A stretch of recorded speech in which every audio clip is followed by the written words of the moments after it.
We're going to start as we always do. Welcome to Uncivilized Unplugged. If you're not driving, please do me a favor and put your feet flat on the floor. Close your eyes and just take a minute to drop into your body. Take a minute to let whatever happened today or whatever you're going through or is circling in your life just to be on a shelf. And see if you can find that little flicker of a flame that exists about 2 inches below your belly button. And if you can't find it, you can imagine it there. This source of truth. This place where your power lives. This center.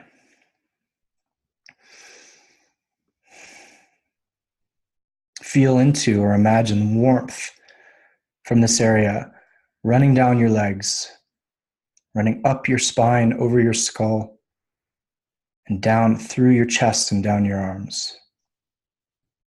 If you want, place your hand on your stomach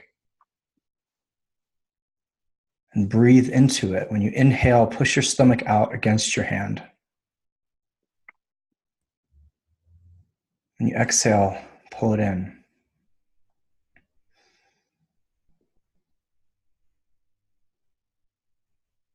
If you're not familiar with this area, now's a really good time just to introduce yourself to it.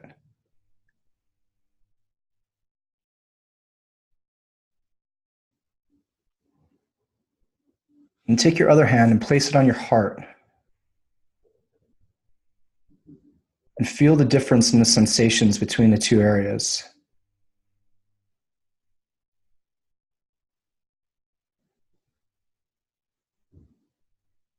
Feel the partnerships that exist between these two places, your heart and your center. Love and power, love and strength. Collaborating, partnership here, homies.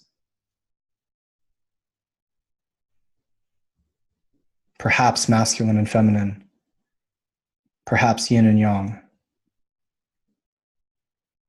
More importantly than what it means to me or anybody else is what it means to you. And for you just to know that you have access to these areas. And you have access to this partnership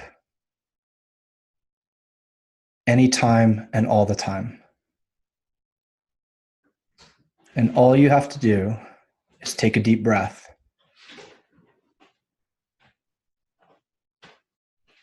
And find yourself here.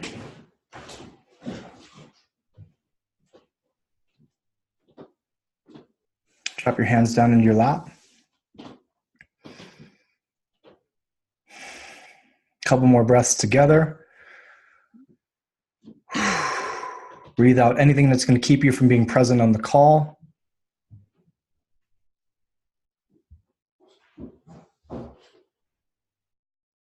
Begin to wiggle your fingers and toes. And then at your own pace, maybe roll your shoulders back. Begin to blink your eyes open and come back into the room. Exactly. And welcome, everybody. Welcome, welcome, welcome. Welcome to the Uncivilized Unplugged, which I like to say is the world's #1 live podcast. Maybe. We're just going to claim it. We just get to make shit up. So yeah, this is the actual #1 as voted by my best friend, Drew Skudis, who's not on this call, but told me I was doing a really great job. So welcome, welcome, welcome. Great. My name is Traver Boehm, for those of you that don't know me. I'm the founder of the Uncivilized Men's Movement, the Man Uncivilized Course, and the Uncivilized Nation. And my mission is to change the way 1 million men express their masculinity by taking what I think is being, let's just say, not looked at highly, which is the primal masculine, and then adding in the divine aspect of consciousness. This podcast that you're listening to came about as a challenge that someone gave me to say, how can you find the most interesting people that no one's ever heard of or a few people have heard of? And so that was my goal, was to bring on people who have fascinating stories and are so willing to share their stories and share their knowledge with us. And tonight we have just one of my absolute favorite humans in the whole wide world. Someone who once told me, I hope the universe squirts her magic all over you. And that is probably one of the sweetest things any human has ever said to me. And we are just going to invite you. This is the deal with Unplugged. You get to come sit in both of our living rooms while we just have a conversation. And we have a very open and frank conversation. Just to set the frame for tonight, if you're listening to this in the car with little kids, you may not want to. If you're Jamie and I are my guest tonight, and I have zero sexual shame. So we speak very openly about sexual topics, and we're going to be talking about sexual topics tonight. So let that be, as I guess you kids these days say, a trigger warning or whatever the hell it is. But just know what you're getting yourself into. And why did I have Jamie come on? Great question. About 2 months ago, I had this confluence of events happen at the same time. One, I read the Atlantic article, which you guys haven't, on the state of sex here in the US. And I was dead sure it was going to say, everybody's fucking. Everybody's having great sex. Like Tinder, dating apps, like all these things are just pushing Instagram, we're pushing sex to the roof. And it did not say that. It actually said the opposite. It said Americans are having the least amount of sex they've ever had. And I went, that's fascinating. Why is that? And if you read this article, it's super, super thorough. And I think really unbiased, because it looks at this issue from a number of different angles. One of the main reasons why was because people would have bad sex and then give up on sex. They'd quit. Like whoever taps, like, that's it, I'm done, I'm out of it. And I thought, wow, that's horrible on so many different levels, given the power, the beauty, the amazing healing ability of sex, the connective ability of sex. And then in the same day, so I filed that in my brain. In the same day, I spoke with a man named Than Bardson, who runs We Are Unseen, which is a anti-sex trafficking company, a nonprofit. And he was telling me, he's like, I'll come down and visit you when I'm in Colorado. And I thought, why are you in Colorado? Why aren't you in Thailand and Vietnam and the Philippines and places like that? Which he told me he also went to quite often. And he said this sentence, which made me want to punch someone in the face. He said, because the US is still the #1 consumer of children sexually. I went, okie dokie then.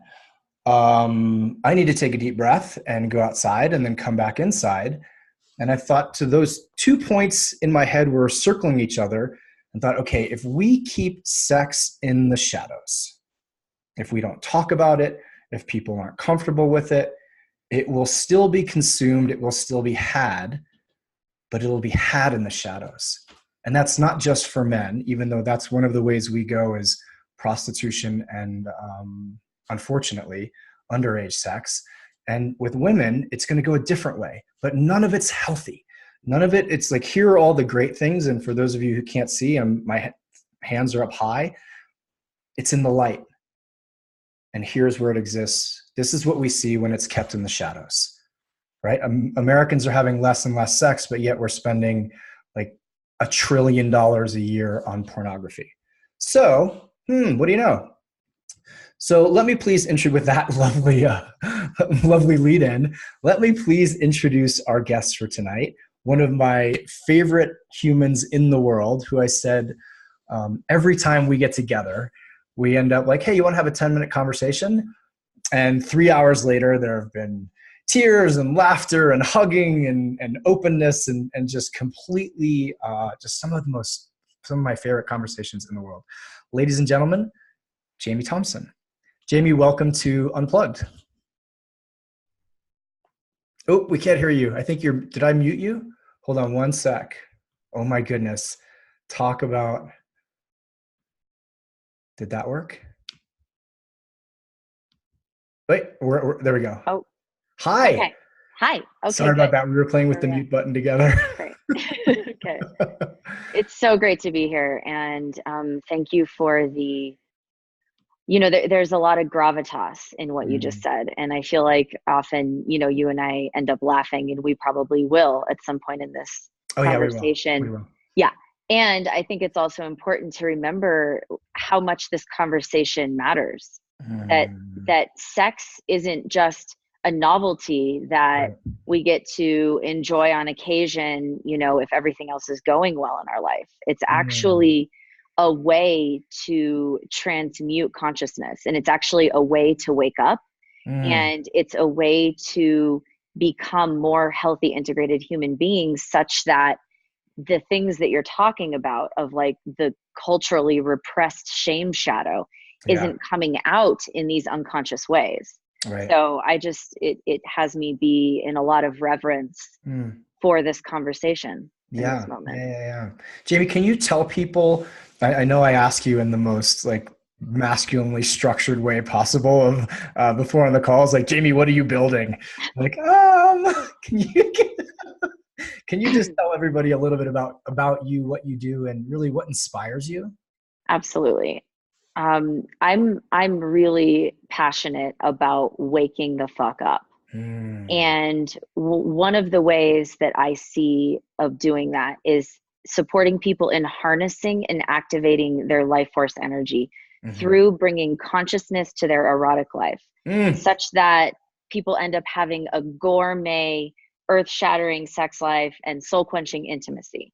And Ooh. when we have that, then we can be more impactful, more inspired, more creative human beings that are actually out there building and affecting change in the world, instead of playing out our unconscious patterns. I think we're good. Thanks. Holy fuck. That's absolutely amazing. I remember when Yeah. we first talked, you said when people own and fully express their sex lives, they just become maniacs in their real world as far as what Yes, they're able to accomplish. Can you just make a tiny link for absolutely. people here and for people listening? We're talking about the upper level aspect Yeah. of sexuality. We're including sexuality and consciousness. And we're going to talk about that tonight. And we're also going to get into some on the ground conversational things that people can do to have better sex too. So can you help me and help people listening connect better sex, better at fucking shit up in the world? Right. So I look at the bedroom as the greatest personal development tool that no one ever taught us how to use. We did not, Wait. Please say that again. Please. the bedroom is the greatest personal development tool that no one ever taught us how to use. So in high school sex ed, they were like, hey, put this condom on a banana, but they weren't like, you can actually learn how to Mm. fully express yourself, set boundaries, receive and surrender, and Mm. open your divine channel through this act that we're about to teach you about. Nobody set that context for us, right? They Right. they talked about, condoms and bananas and STDs and Right. abstinence or something, Right. right? I remember, it's like my parents, I was raised Christian, Okay. so my parents were like, no, you don't have sex until you're married. And so I'm like, well, that How'd didn't that work, work? because I've been having orgasms since I was 5. So I'm a little bit Mm. confused, mom and dad, like what this, how are you telling me this thing is wrong? Right. Right. So Right. anyway, mom and dad, I love you. We've talked about this. They Yeah. know. Okay. And Okay. Good. anyway, but the point is that when we are fully expressed and Mm. able to be in touch with our deepest desires in the bedroom, Hmm. it opens us up in our life. So it Mm. opens up many different channels. One is the creative channel or the divine channel. Yeah. And another is the subtle attunement to detail and energy. Ooh. Another is your primal energy, which is one of the things you and I connect on often, Right. of really knowing your boundaries and knowing how to communicate about them. And Hmm. another one is it really ignites your fire. Mm. It's like people who are turned on, who have life force flowing. Right. And a great way to turn on your life force and get it flowing is through your sex life, Yeah. are maniacs in the world, like you said. I mean, Yeah. people, they have this ability, we have this ability to actually go for what we want and have a greater impact and take up more space and receive more through activating the energy that is present in our erotic body. Woo. I'm probably going to take a deep breath after every time you talk and just try to integrate and let the Bible of knowledge that you just dropped settle in.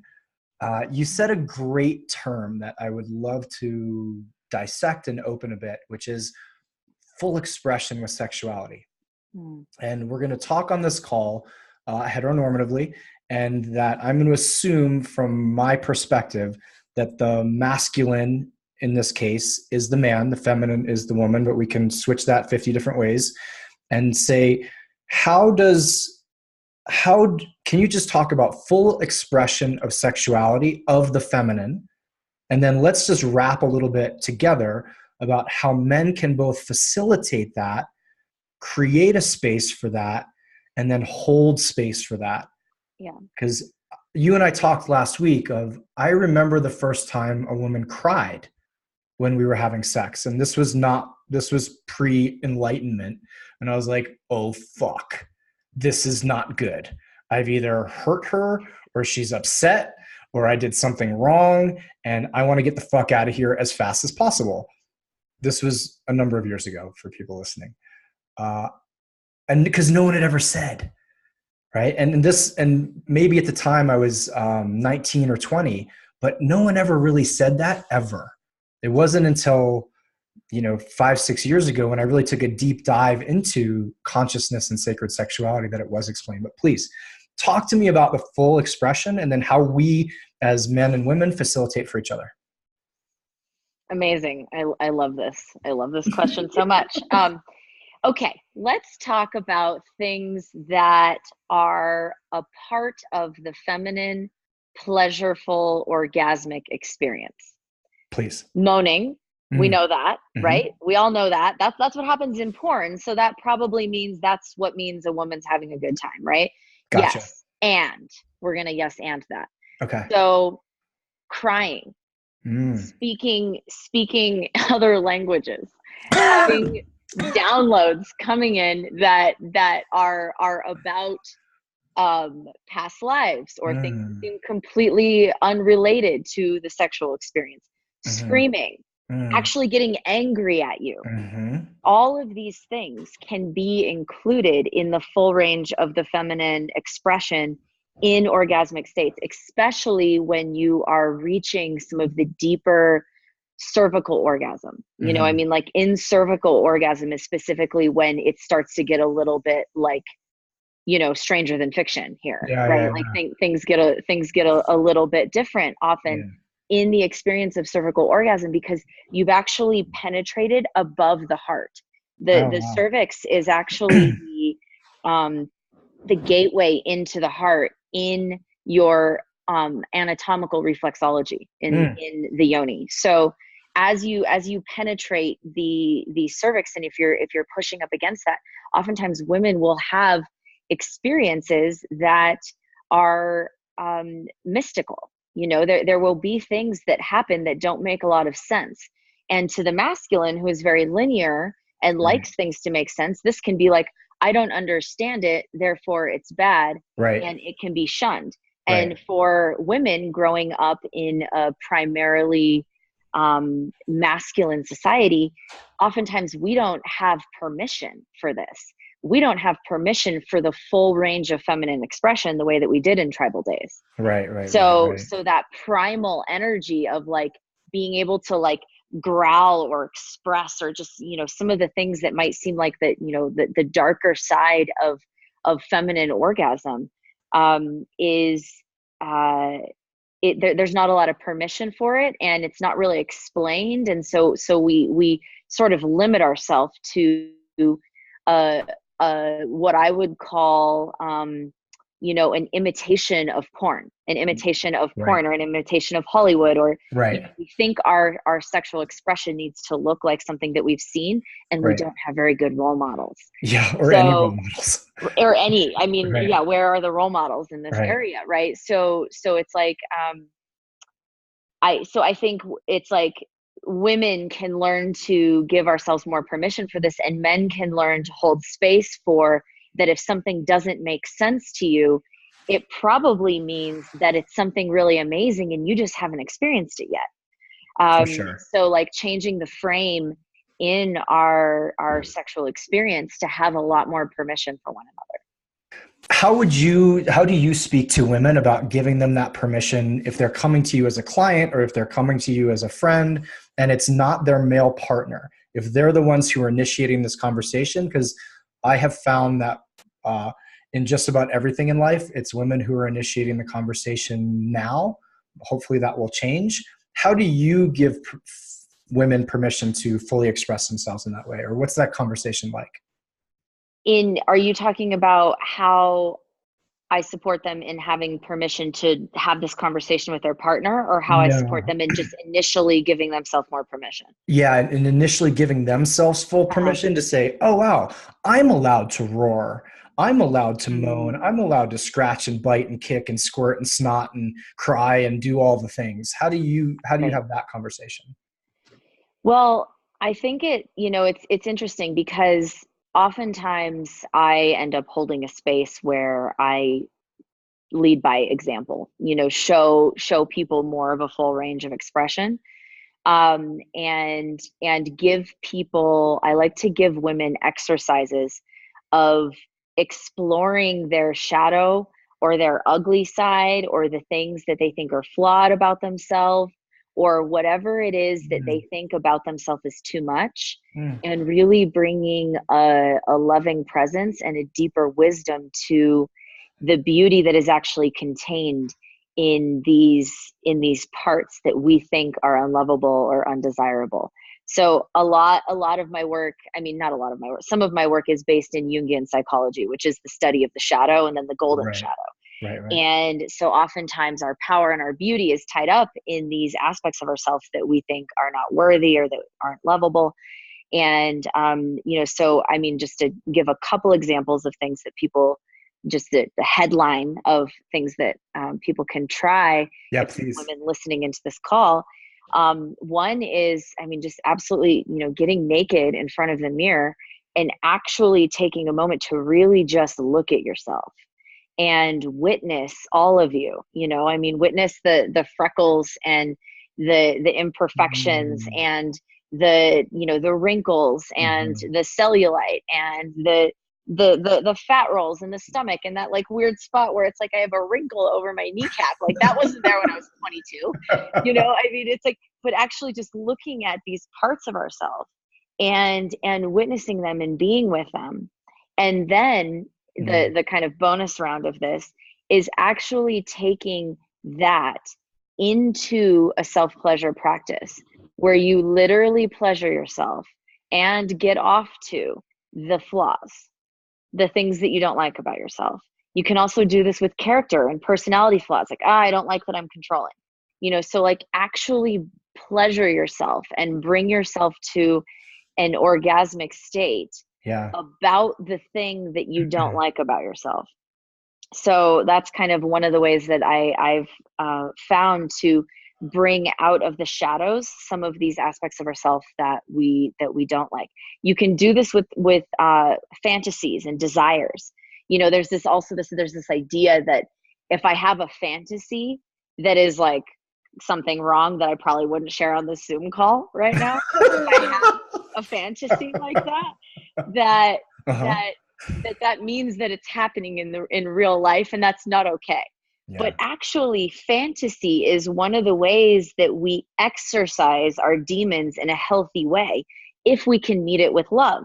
Then we don't end up a part of the $1 trillion porn industry or a part Right. of the sex trafficking industry. Right. I Right. mean, Right. and not saying that all porn is bad. I mean, we dive into that whole Yeah. topic, Yeah, right? of But course. it's like some of these fantasies or parts of ourselves that we might judge, we can actually bring out of the shame shadow and into a place that is seen and loved and even pleasured to. So these are some aspects of Mhm. things that I work with people on and teach them, but that you can do at home later tonight or right now because, Yeah, because no one's showing your themselves video's on not on. video. Your Exactly. This is video's the not only on. call, by the way, So that no one has showed up on video. It's like, I assume, just so you know, everybody watching this, that you are masturbating to this call because we can't see you. Just everyone on this call is masturbating. everybody. 100%. That's a fact. 100%. We're the only two people on the call, and you can't see my hands, but Me neither. oh, I love it. I love it. I love it. For the guys, Right. one of the things that I've told guys a number of times is take responsibility for the room, take responsibility for the frame, but you are not responsible for the expression that's happening. So it's not about you. When the feminine is doing its stuff, when it's having an experience that I don't understand or I wouldn't have myself, to say to guys, it's not about you. Don't worry about that. Just hold a space where you know that you get you'll understand if something's gone wrong. If something's gone wrong, you are responsible for holding the space of the room and making sure that your partner is okay. And we're going to get into later some check-in points as so that you would know that that's not really happening. But let this process unfold. This is, I love use the image for guys of like, you're a whiteboard. Why not? I'm a CrossFit coach. And here's what the feminine does. It will come and splash the greatest color and magic and sparkle and paint and all of this stuff that we can't create and we can't conjure up. You guys just do that. Boom. It's all over us. And it'll come off. And certain times, maybe not sexually, the feminine will come and dump a bunch of shit all over the whiteboard. And you're like, okay, I'm just going to be the whiteboard, and eventually it will come off.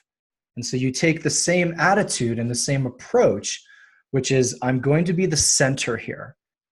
I love the idea of, Michaela Boehm taught me this, the idea of the pin, of the masculine is like the pin through a butterfly that still lets the wings flap and all of the movement happen, but it is an anchor point so that the butterfly doesn't fly outside the room. And that was really helpful and something that I've told to a number of men of be there. And most important, just stay present. Don't go into your head about, holy shit, what does this mean? What does this mean about me? But stay present for your partner and give her the permission through your body language, through your eye contact, through your breathing, through your presence, to allow her to have an experience that she probably wouldn't have without you. Because what do you know? We may all be in this together. Holy shit. Wait, we're in this together? You mean we're not like competing on opposite teams and throwing rocks at each other? Oh, it's a whole nother conversation, Jamie. It's a whole nother conversation. I believe that the masculine and feminine is finally coming together. I do too. Absolutely. We're building bridges. Some shit. Yeah, we're building bridges, and we're doing it with conversations like this. So thank you for sharing that. That's absolutely amazing. And I think a takeaway that everybody can immediately get and work with. So if we could transition, if you don't mind, I would love to talk about, and this isn't directly sexual, but relationship initiation. What happens? Because I had guys on calls this week who say, I meet someone and we have an experience together, maybe not sexually, maybe sexually, and then everything in my life suddenly feels different. Does that make sense, or have you experienced that yourself? And if so, could you speak to it a little bit? Yes. Everything feels different. Are you meaning like in what way everything feels different? In both. So not just their relational life, but I have people that say like, I don't really want to live in the city I live in anymore. My job doesn't make sense to me. Things that used to be important to me. And this isn't puppy love. It's not I just want to give everything up and skip through a field of wheat. It's, oh, wow, the deeper sense of, change is on the horizon. I can't conceptualize it with my brain, but I can feel it coming. And I can feel that this relationship, maybe a better way to put it, is going to call for me to be a different evolution of myself, one that I want to take, but I'm also a little bit shit scared about it. Got it. Thank you. Clear. Okay. So you might be going through a relationship initiation if this is happening. Mm. I believe that the way that we show up to our dating life Mm. and are the process of finding a relationship is preparing us for the epicness of the partnership that we are about Mm. to enter into. And so when there's like a pattern interrupt, like I am going through life and everything's great, and then, or maybe it's not great, but I meet Mm. someone and they reflect something in Or I me that's think it's like, great, right? right, I think it's right, great on the surface, right? right.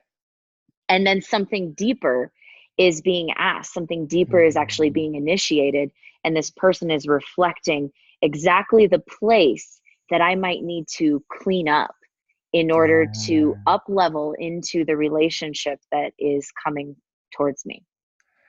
Wow. How do you advise people to work through that discomfort or that discombobulation? Because I imagine it feels like, oh shit, everything that I thought was true may not be true. And that's always just an unsettling feeling for people. Yeah, it is. It's very uncomfortable. I have gone through many relationship initiations in my life, Really?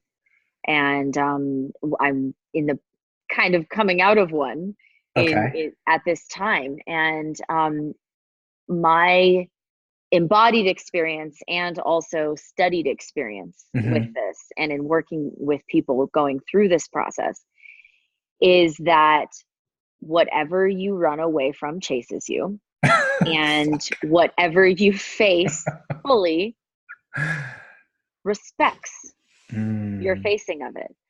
And so it's like I look at discomfort as this very interesting phenomenon, Mm. where if we look at life as um, an experiment in surrendering and an experiment in showing up fully, Hmm. that that sometimes we can actually front load our discomfort and really face it and go through it such that it then gets integrated and it's a part of our experience, if as long as we're not resisting it. Hmm. Whereas if we try to avoid the discomfort, that of the discomfort of heartbreak, the Mm. absolute shattering of heartbreak, I mean, this is a big one. If we try to Right. avoid being broken open, then Right. we never become opened and we just remain Mm. armored and in a subtle layer of discomfort all the time.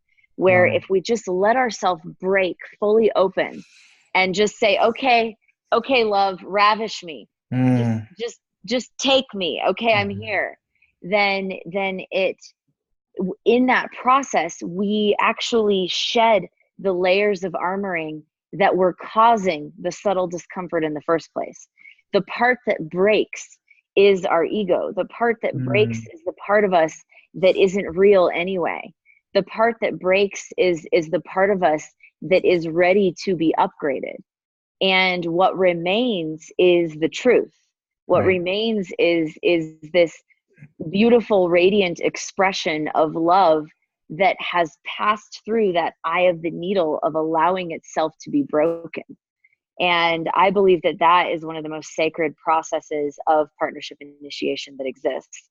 And it shows up in many different ways. Mm. And and it's challenging. So my advice Yeah. for how to go through it is not fancy. My advice for how to go through it is not popular, Okay.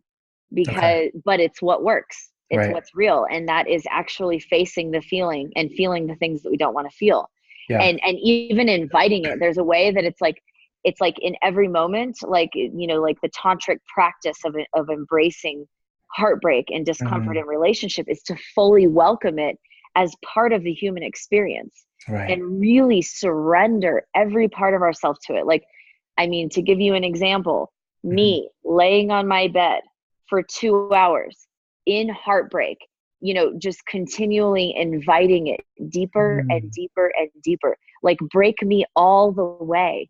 Don't Wow. leave anything. Oh, Jamie. And then in that process is like the greatest freedom. Yeah. it's the greatest freedom to really just then be in the fullest expression of love and showing up to meet love in service, like in devotion to love.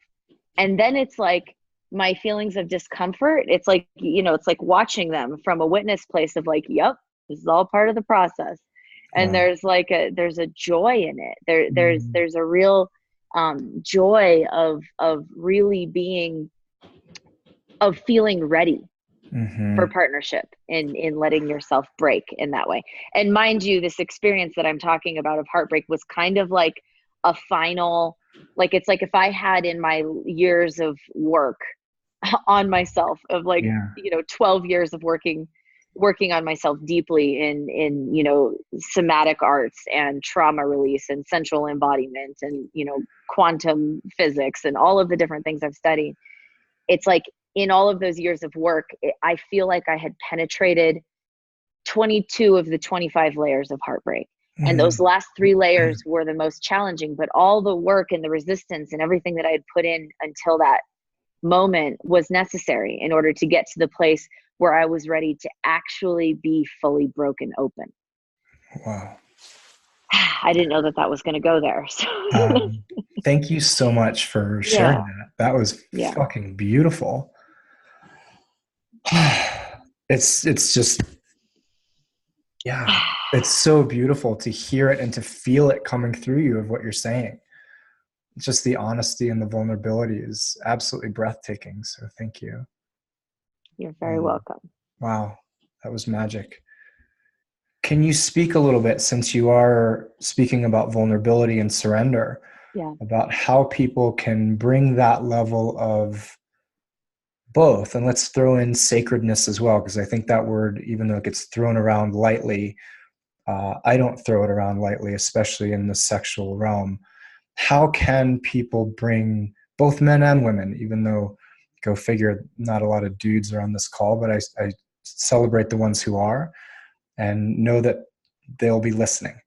How do we all bring more vulnerability, surrender, and sacredness to our sexual experiences? Such a great question. And I just love these beautiful women who are now showing their faces. Yeah. So happy, like I'm not in here alone. 3 people on the call aren't masturbating.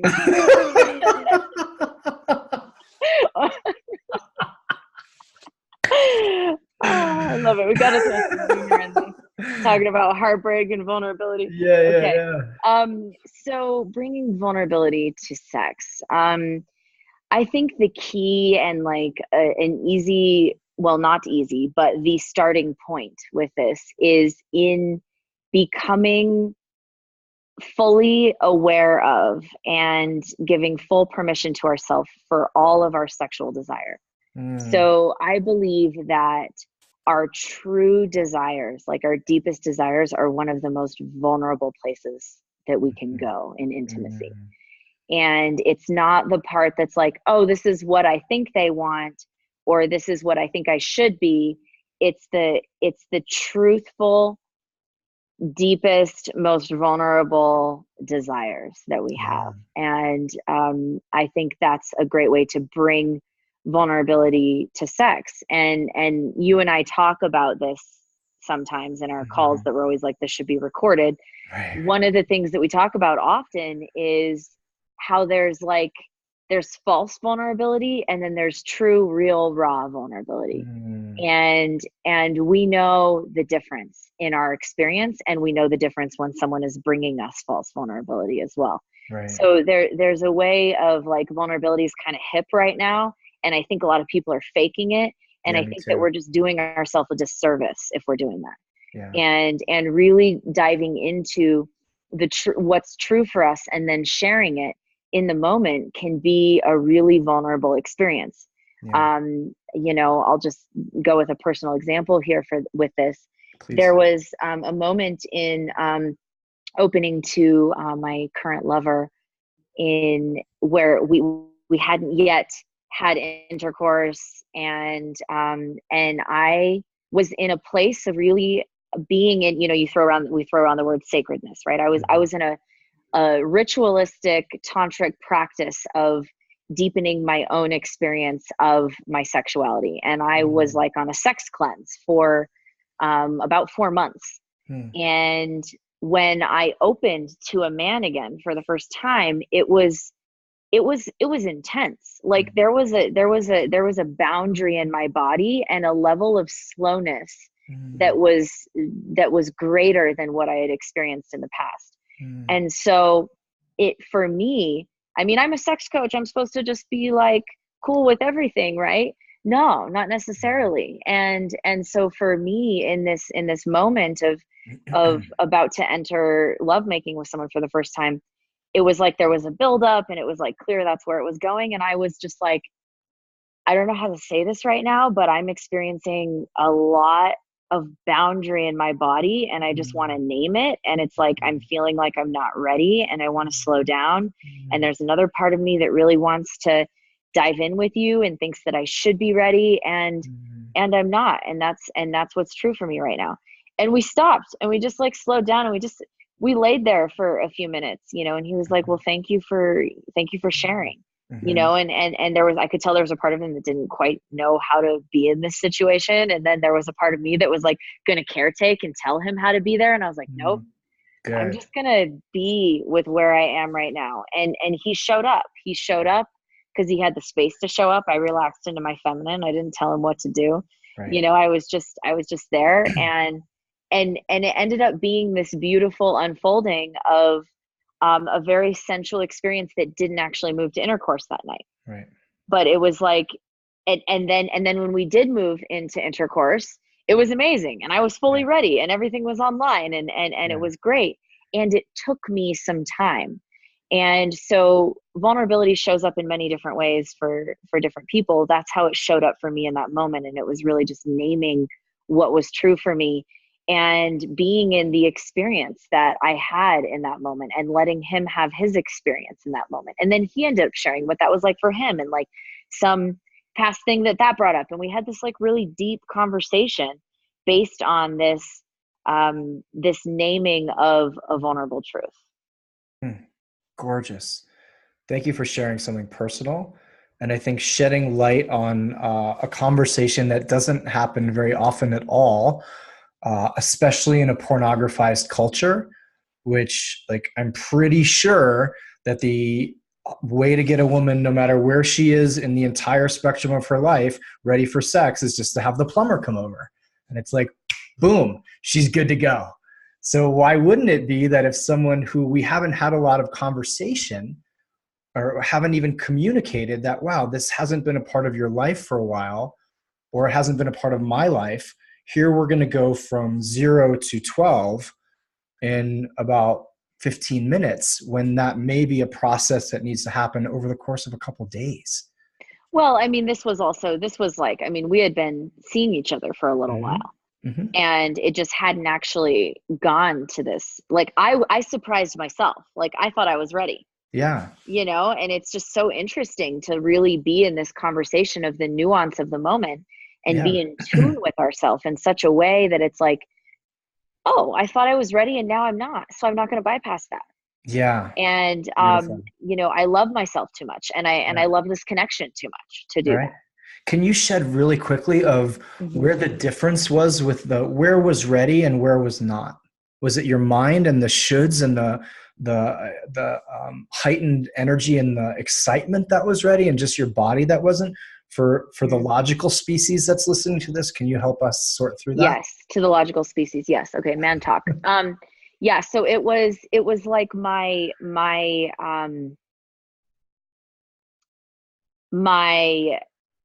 body, like my pussy, my mind, my, you know, my body was ready.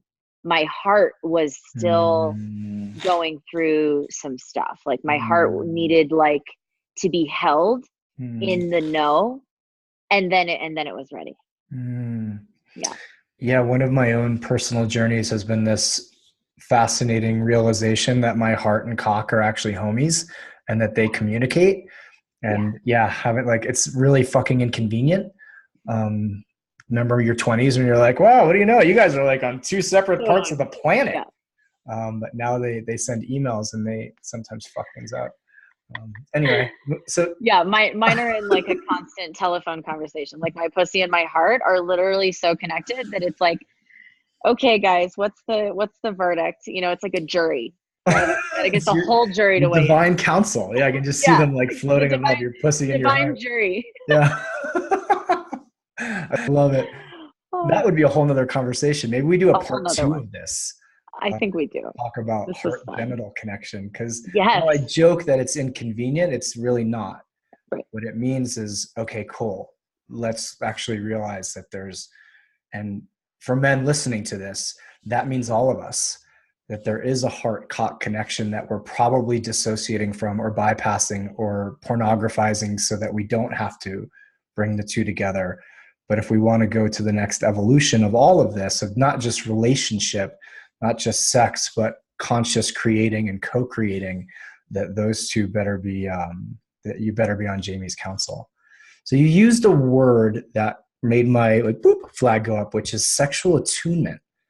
And can you talk a little bit about, for people who don't know what that is, a little bit deeper? And then one thing that we had talked about earlier was checking in with each other, the masculine and feminine checking in this process, so that your partner would know that this was happening to you, where it wouldn't have to be like, okay, full stop, like you didn't know this, but I'm having a completely separate experience than you are.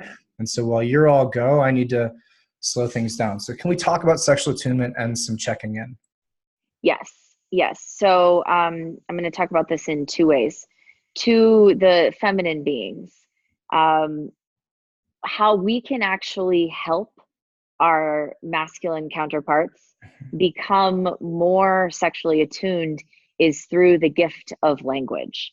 I think often it's like, this is where it's like actually speaking what is literally happening in my body right now. Like, you know, just kind of double clicking on the experience I shared personally. The man that I was with was very attuned already. And me sharing, like, I don't know, I'm having this experience. It's a little bit confusing. This part's happening, this part's happening, and this part's happening. And one way, a frame that we can do that with is like, my heart is saying XYZ, my body is saying XYZ, my mind is saying XYZ, my pussy's saying XYZ, just so you know, like all of this stuff is going on in me right now. And so we don't have to necessarily have a fully succinct, well thought out, bullet pointed version of what's going on. It can help just to give them the, like, run through the gamut. Because often women are like, I don't know how to say, it's confusing. And I know it's very confusing what's happening, but to try to give language to it can be really helpful for men. Now for men, what is really helpful is beginning to actually live in your body a little bit more. You know, the work that Traver does is so amazing because his work with the primal is actually getting men to be more embodied. And I do this with women as well. And that helps with women's pleasure. But being more in your body as a man helps with your sexual attunement, because then you're more aware, because attunement is something that does not arise in the mind. It actually arises in the body. It's a felt sense. So there's a somatic experience of like a sensational shift or a jolt or a shock or something that happens in the body that's like something just changed in her. And you feel that sense in your body. And Traver can probably speak to this more, but this is what I have done in my work with men and seeing men in couples and just men that are, you know, engaging in intimacy and learning more about how to dive deeper into the nuances. Like, it's actually paying attention to the sensational shifts. You know, does your heart start beating faster all of a sudden, or your adrenaline rush, or something feel like pulling away?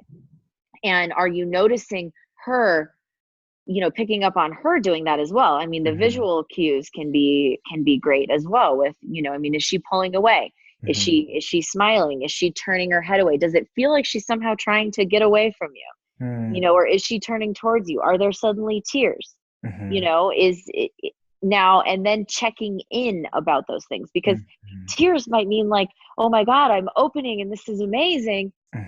And a man might take that and just assume, oh, you know, she's upset. Well, no, she might be having like a really powerful experience right now. and might actually not want you to stop. And yes, checking in about that subtle shift that just happened in her is important, or not so subtle shift that just happened in her. Beautiful, beautiful, beautiful. Thank you for that. The checking in thing has been my own journey with, just full disclosure, with kind of rebelling against it when it was framed to me as like, this is something you need to stop. Like, okay, we still good? Okay, cool. Start again. And then having it explained to me by people on your side of the coin that it doesn't need to be so like pause, like so logical and linear. And then realizing that I actually was checking in by focusing on, one of my obsessions, just as a super personal, is breath change. Of like, when does the breath change? Like, oh shit, that's what I'm after. I'm after the breath change, and I'm after watching it. And it's, I don't know, it fucking turns me on, and I like it. And it's also not sociological. I don't want to get logical, but for guys listening to this, pay attention to that shit and feel it, and then figure out ways to check in that aren't standing up, shaking off, and being like, are you good? And then coming back into the experience. Yeah. So what I would say about that is for men, like, how can you check in a way that actually does not disrupt the vibration that is currently happening? Yeah. Like, it's like, if you look at this, like we are playing a musical symphony, you don't want to come in with like a really loud trombone when it's like the flute section, so it's like, if you can check in a way that's like, still in the vibration of like, like, I noticed this happen. Yeah. Let's stop for a moment, like make it, or let's slow down for a moment, like actually still leading the way, but in a way that isn't like an abrupt right turn. Like, let it be smooth in how you do it. And you're amazing at this, Traver. Like, you absolutely have such a great ability with this. I mean, I can even tell in the way that you have conversations with me that you understand this. There's the way that you check in and even just say like, hey, how are you? Is like, you're attuning to my vibration by the way that you ask that question. So it's like, this is both inside the bedroom and outside the bedroom. We've never been in the bedroom together, just to be clear about that. I didn't mean to make it seem that way if I did. It's okay. But for those of you listening, but I just, anyway, that's just me naming everything. But there's just a way that it's like a man can really tune in and still lead, while showing that he is aware and cares about her experience. I frame it to the guys this way, that you can't lead if you're not checking in. How can you lead? How can you lead if you don't know what's going on? And if we tell, what are you fucking leading? Your own agenda? Like, no, we don't care about that, right? Right. You're walking out there on your own, literally with just your own pleasure and experience in mind. Yeah. And I think one of the key things for guys listening on this call is that this is something that, Jamie, we don't talk about as men, and I don't think is in the male conversation a lot. And it sounds this is going to sound like probably kindergarten to everybody else on the call, that the person we're with can be having an entirely different experience than we are. Yeah. Let's just put that out into the male consciousness. The woman or partner that you're with can be is having an entirely different experience by being penetrated, by being opened, by being led than we are as the masculine. And so just to have that frame coming in of, oh, wow, this person's not me. I could be fucking loving this and she may not. Just letting that seep down especially into our hearts of, if I'm going to hold the room, if I'm going to hold the frame of the room, if I'm going to be the leader in this experience, then I cannot shut off my heart, because my brain doesn't figure shit out because it's got no blood in it, because it's all down in my dick. But my heart can go, oh, what do you know? I sense things. I can feel things. There's this subtle layer happening and the subtle experience happening that I actually want to check in before we get to the blunt, like, Did you just tap me on the shoulder? Okay, before we get to that, the obtuse, let's deal with the more the slower, the more energetic. Heart-cock connection. Very important. Heart-cock connection. I think that's what we're going to name this this episode, just so you know. The heart-cock connection with Jamie Thompson. If you don't mind. I'm down. Sure. You're like, whatever. I mean, I don't feel like that fully encapsulates it, but we can talk about that later. Okay, I'm open to it's going to be nothing like that. And you guys are going to be like, oh, wow, who's the leader? Like, no, he's attuning. You guys will know that he attuned. No? Jamie, I don't want to take up too much more of your time, but I would love to ask, this is something we started doing on the podcast. If someone listening could help you, because you have just dropped, like literally, you've just taken the entire male population and gone like, okay, white belts.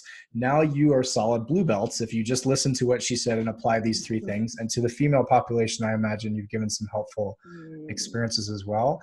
If someone listening could help you further your mission, further what you're doing, get you to an audience that you need to be in front of, because your work is so fucking important. It's just so important. I can feel it. I can feel your passion for this and just how you express yourself so openly. It's going to help people. How can someone help you? Wow, I love it. That's such a beautiful, vulnerable question. So currently, I have a large Instagram following, and that's amazing. And I'm working on now expanding my Facebook reach.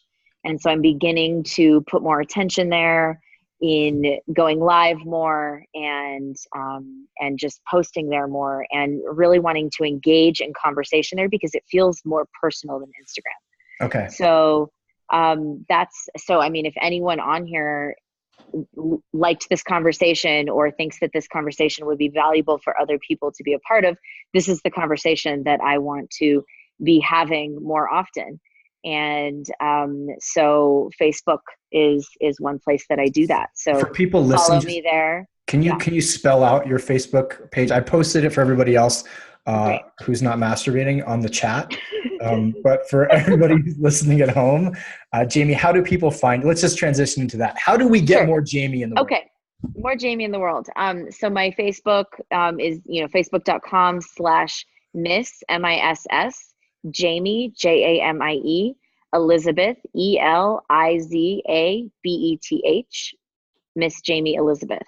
Facebook.com/Miss Jamie Elizabeth. Boom. That's how you find me there.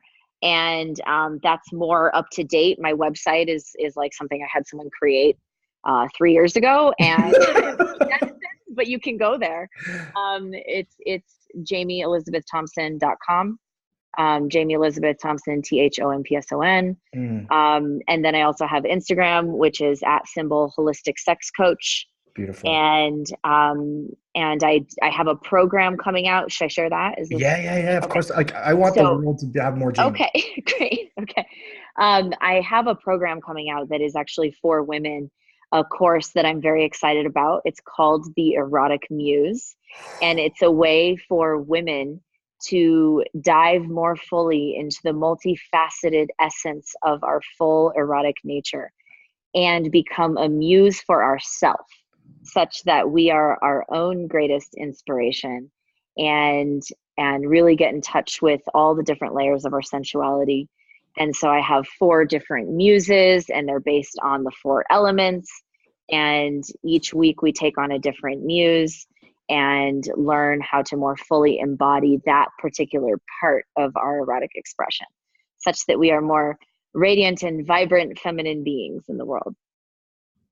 Fuck. So that's going to be coming out soon. So I have there's going to be a link in here probably that's a quiz you can fill out. It's on there. to discover your erotic essence. Okay. I have a quiz for discovering your erotic essence, as if that can be quantified, right? But like, we do our best. So and that will get you on my email list, and then you can find out more about the Erotic Muse course. If you are interested in the Erotic Muse course, I will have an early bird discount, so send me a message on Facebook for that. Awesome. And tell 5 people about Jamie. Everybody on the call, please tell 5 people about Jamie. Thank you so much.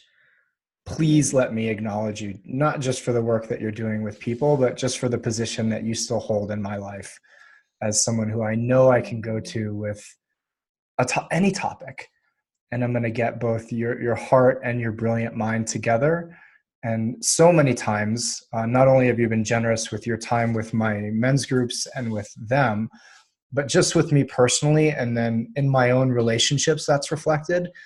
And then I always take something from that you give me and give it out to the male world. So even though that may not be your direct audience, you have a direct reflection on men in the world and therefore on their relationships with women. So from the bottom of my heart, I love you dearly. You're fucking hilarious. And I'm so, so grateful to have you on this call, sharing with everybody and in my life personally. Thank you. Fully received. Thank you, Traver. Thank you. And for those of you listening at home or listening on a podcast that's not live, please go to iTunes and give me a review. This was just an idea a couple weeks ago, and now it's an actual thing. So let's actually turn this into something. My goal is to have conversations that people aren't having. Because what do you know? This is a time when it feels like maybe the progress isn't going as quickly as it could because people are ashamed to have conversations or are getting shamed when having conversations. And yet the results that we're seeing in the world are not really that good, especially in this arena with relationship and conscious relating. So for people who are more interested or want more of me, I'm at Traver Boehm, TraverBoehm on Instagram. Pretty much live there. You can go to my website, www.manuncivilized.com.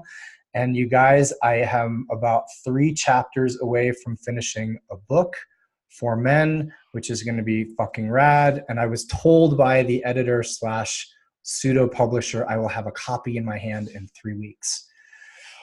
I've been living like a autistic hermit, just like eating cereal and like not showering and like crying to myself and holding myself for the past couple weeks to get this thing written. But I swear to God, it's going to be a game changer. For everybody who came on the call tonight, especially you people who showed yourselves, thank you so much for all of your time, your attention, your energy, and your love for Jamie. This doesn't exist without any of you, and we both sincerely appreciate all of the above. Thank you so much. Have a great rest of your night. Please go be uncivilized as fuck. Mwah. Love you all, Jamie. I love you to death. Take care. Love you so much.